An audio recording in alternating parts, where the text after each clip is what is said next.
If you need applause to train, you're already losing. If you need motivation to show up, you don't belong in competition. Champions are built in silence, and most people can't survive there. Sports didn't become soft. People did. Somewhere along the way, training turned into content. Effort turned into performance. Discipline turned into something you post instead of something you endure. Everyone wants to look like an athlete. Very few want to live like one. Because living like one means doing the work when no one is watching, and realizing no one ever will. Most people train for the feeling. They train when they feel energized. They train when they feel confident. They train when the playlist hits right and the body cooperates. That's not mental toughness. That's comfort wearing athletic clothes. Mental toughness begins the moment the feeling disappears. When the body is heavy. When the mind is dull. When the result feels far away. When progress is invisible. That's where most people stop. Not because they're injured. Not because they're incapable. Because they're alone with the work, and they can't stand the silence. Silence exposes everything. No coach yelling. No crowd clapping. No highlight moment waiting at the end. Just repetition. Just discomfort. Just doubt. And that's why silence is where champions are built. Talent loves noise. Talent loves attention. Talent loves validation. Talent loves being told it's special. But talent collapses the moment pressure removes the audience. You've seen it. Athletes who dominate in practice but disappear in competition. Athletes who look unstoppable when things go right but break when momentum shifts. Athletes who need confidence to perform, instead of performing to build confidence. They weren't weak. They were unprepared for silence. Because silence doesn't reward you. It doesn't hype you up. It doesn't make promises. It doesn't tell you you're doing great. Silence just watches. And asks one question over and over. Will you still show up? Most won't. They'll call it rest. They'll call it balance. They'll call it listening to their body. Sometimes that's true. Most of the time, it's fear looking for a polite excuse. Mental toughness in sports is not built on game day. Game day only reveals what was built when no one cared. Under early mornings. Under boring drills. Under missed shots no one remembers. Under losses no one saw. The strongest athletes are not the loudest. They don't talk about grind. They don't announce discipline. They don't need to convince anyone. They execute. Quietly. Repeatedly. Without drama. Silence teaches you something most people never learn. You are not special. Your pain doesn't make you unique. Your fatigue doesn't make you entitled. Your struggle doesn't earn sympathy. It only earns respect if you endure it. This is where people misunderstand mental toughness. They think it's aggression. They think it's intensity. They think it's screaming, flexing, proving something. That's insecurity. Real toughness is calm under pressure. Consistent under boredom. Relentless without recognition. Anyone can push hard when they're emotional. Few can show up when they feel empty. That's the difference. Silence also strips away identity.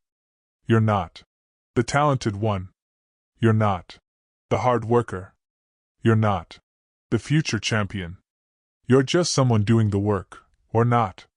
And that's terrifying for people who need labels to feel valuable.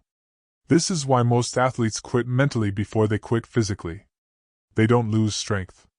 They lose tolerance for invisibility. For effort without praise. For pain without meaning. For work without guarantee. Champions don't train because they believe. They train because training is who they are. Belief comes and goes. Identity stays. If you only train when you feel like an athlete, you'll never become one. Because becoming one requires acting when you don't feel like anything at all. Just tired. Just sore. Just alone. This is the first truth sports teaches you, if you let it.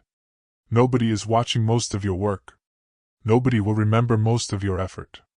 Nobody will care about most of your pain. And that's not unfair. That's the filter. Because the ones who stay when it's quiet. The ones who show up without witnesses. the ones who work without applause. They don't need motivation. They've already crossed into something deeper. In the next part, we destroy the biggest lie in sports. The idea that talent, confidence, or motivation will save you when pressure hits. They won't. And that's where real mental toughness begins. Let's kill the illusion. The one that keeps athletes average while they convince themselves they're special. The illusion that talent will save you. The illusion that motivation will carry you. The illusion that confidence is something you need before you perform. None of that survives real pressure. Talent is the most overrated thing in sports. Not because it doesn't exist, but because it lies to you. Talent makes things easier at the beginning. And what comes easy never teaches you how to endure. So you grow fast. You get praised early. You start believing the hype. And then the level rises. The margin disappears. The pressure tightens. And suddenly, talent has nothing left to give. Every sport is full of almost champions. People who looked unstoppable when things were comfortable. People who dominated when the environment favored them. People who had so much potential. Potential is what people say when discipline is missing. Talent without toughness collapses under resistance. Because resistance doesn't care how gifted you are. It only cares how much pain you can absorb without breaking your standards. And most talented athletes were never forced to build that. Then there's motivation. The most dangerous lie of all. Motivation is emotional. Temporary. Unreliable. It spikes when things are new. It disappears when things get repetitive. It vanishes when pain becomes routine. Yet people build their entire training identity around it. I'll train when I feel motivated. I'll push harder when I'm inspired. I just need to get my mindset right. That's not an athlete. That's a spectator waiting for conditions to be perfect. Real competition doesn't care how you feel. You don't get to reschedule pressure. You don't get to delay discomfort. You don't get to wait until your emotions align. The body is demanded. The mind is tested. Now, motivation doesn't show up when the body is failing. Discipline does. And discipline doesn't feel good. It feels heavy. It feels repetitive. It feels unfair. That's why most people never develop it. Then comes confidence. People think confidence creates performance. It doesn't. Performance creates confidence. And until you accept that, you'll always be waiting. Confidence built on outcomes is fragile. One bad game, it disappears. One mistake, it cracks. One loss, it collapses. That's not confidence. That's emotional dependency. Mental toughness is built on something colder. Standards. You perform because that's the standard, not because you feel ready. You show up because that's who you are, not because you're confident today. You execute because quitting isn't part of the system. Pressure is where lies die. Pressure removes excuses. Pressure removes personality. Pressure removes identity. It leaves only habits. And habits don't care what you believe about yourself. That's why competition is brutal. It doesn't reward who you think you are. It rewards what you've trained yourself to do under stress. Most athletes don't fail because they lack skill. They fail because they haven't trained their nervous system to stay calm when everything feels wrong. Heart rate high. Breathing heavy. Mind noisy. That's the real arena. Silence prepares you for that. Because silence forces you to train without emotional feedback. No hype. No reassurance. No comfort. Just execution. People want mental toughness to feel empowering. It doesn't. It feels lonely. Because once you stop relying on talent, motivation, and confidence, you're left with one thing. Responsibility. Responsibility for your preparation. Responsibility for your reactions. Responsibility for your standards. No excuses survive there. This is why most people avoid silence. Because silence removes the stories they tell themselves. And without stories, only truth remains. In the next part, we rebuild. Not with inspiration. With systems. Because mental toughness is not a personality trait. It's trained. And it's trained the same way in every sport. Through structure, repetition, and deliberate exposure to discomfort. Mental toughness is not something you're born with. It's something you are forced to build, or you don't survive long enough to matter.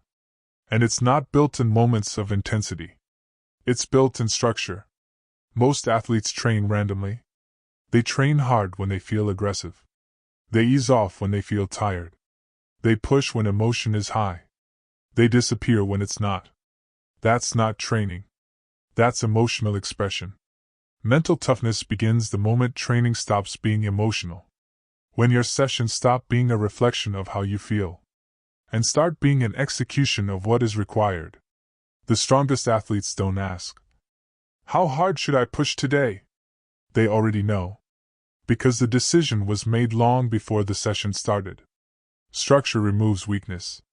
Not because it makes things easier, but because it removes choice. Choice is where hesitation lives.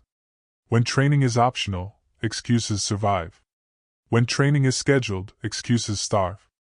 That's why serious athletes don't rely on motivation. They rely on systems. Same wake-up time. Same preparation. Same warm-up. Same demand. Whether the body wants it or not. Mental toughness is built through repetition under neutral emotion.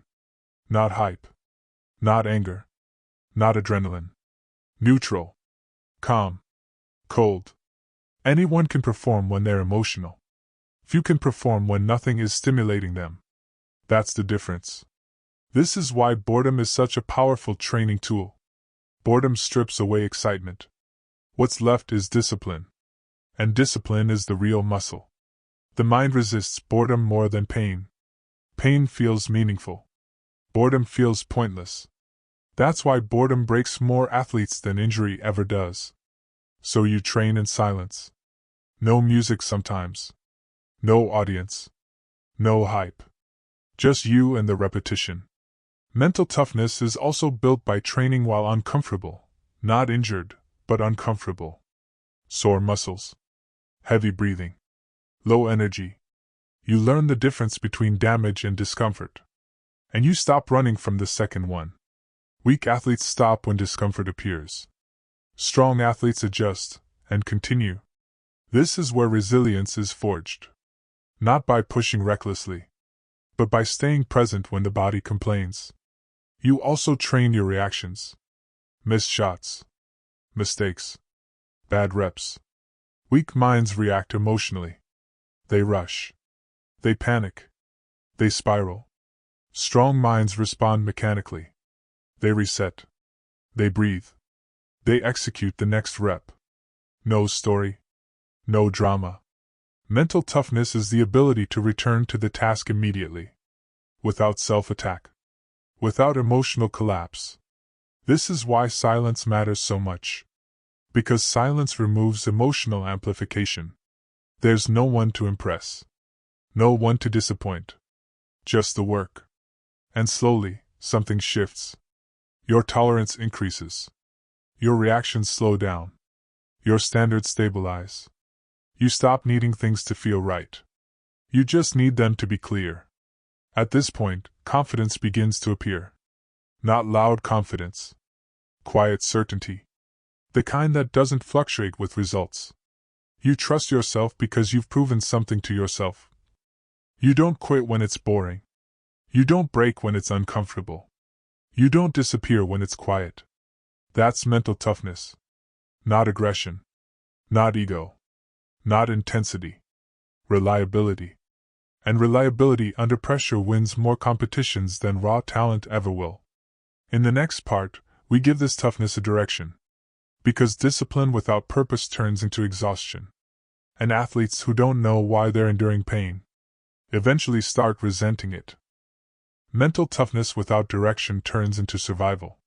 You endure. You push. You suffer. But eventually you ask the question that breaks most athletes.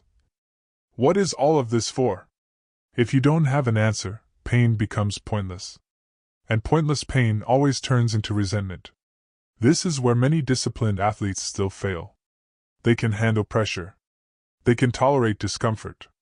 They can suffer longer than most. But they don't know why they're doing it.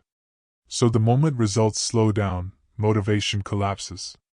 Not because they're weak. Because endurance without meaning has an expiration date. Purpose in sports is not passion. It's not love for the game. It's not excitement. It's not inspiration. Purpose is a target. A reason strong enough to justify suffering when winning is not guaranteed. Every champion reaches a point where the sport stops giving back. No praise. No progress. No validation. Only demand. That's where purpose either appears, or the athlete fades. Purpose gives suffering a direction. Instead of pain being something you tolerate, it becomes something you invest. You're not just tired. You're paying a price. Most athletes never define their purpose clearly. They say vague things. I want to be the best. I want to win. I want to prove something. Those are emotions, not targets. Emotions don't survive pressure. A real purpose is specific enough to organize your behavior. It tells you what to sacrifice, what to ignore, what to say no to, without hesitation. Purpose simplifies decisions. When you're clear about where you're going, many things stop being tempting. Late nights, distractions, shortcuts. They don't align, so they lose power. This is also where loneliness intensifies. Because once you commit to a direction, you stop being relatable. Others train to feel good. You train to become something specific. Others chase balance. You accept imbalance as temporary. Others want understanding. You want results. Purpose separates you. And separation is uncomfortable. But it's necessary. Champions don't belong everywhere. They belong to the process they chose. Purpose also changes how you experience losses. Losses stop being personal. They become data, information, feedback. Weak minds collapse after loss because they attach identity to outcome. Strong minds detach ego and stay aligned with direction. They ask, what did this reveal? What must be adjusted? What stays non-negotiable? Then they return to work. Purpose also removes entitlement. You stop expecting fairness. You stop expecting recognition. You stop expecting progress to feel rewarding. You accept the exchange. Effort now. Results later. Maybe. That acceptance hardens you. Because once you stop expecting reward, nothing can take your discipline away. This is where mental toughness becomes dangerous. Not loud. Not aggressive. Inevitable. Your actions stop being reactive. You don't train harder because you're angry. You don't ease off because you're tired. You train because the mission requires it. Pressure becomes familiar. Silence becomes normal. Pain becomes information. At this level, most people can't follow you. Not because you're better, but because your life no longer revolves around comfort. And comfort is where most people live. You don't explain this. You don't defend it. You don't need approval. Purpose doesn't require witnesses. Now discipline has direction.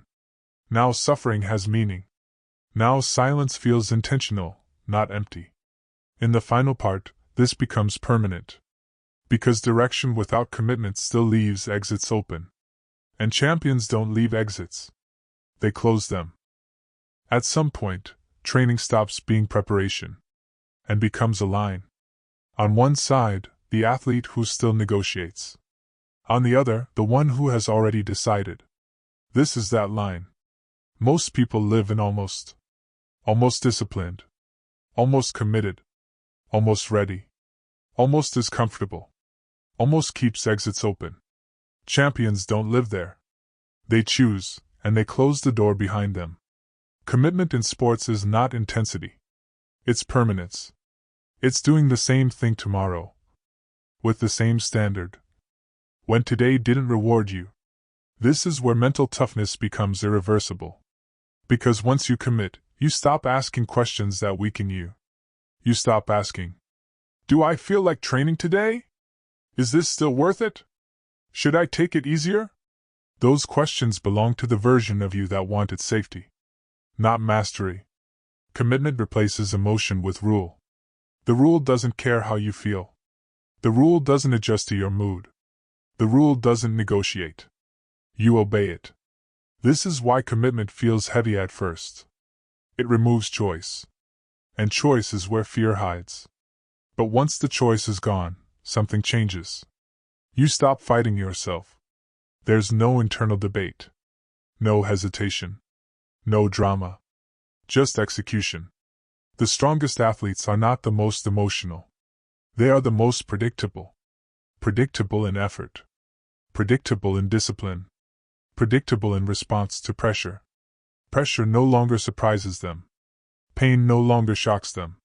Silence no longer feels empty. It feels normal.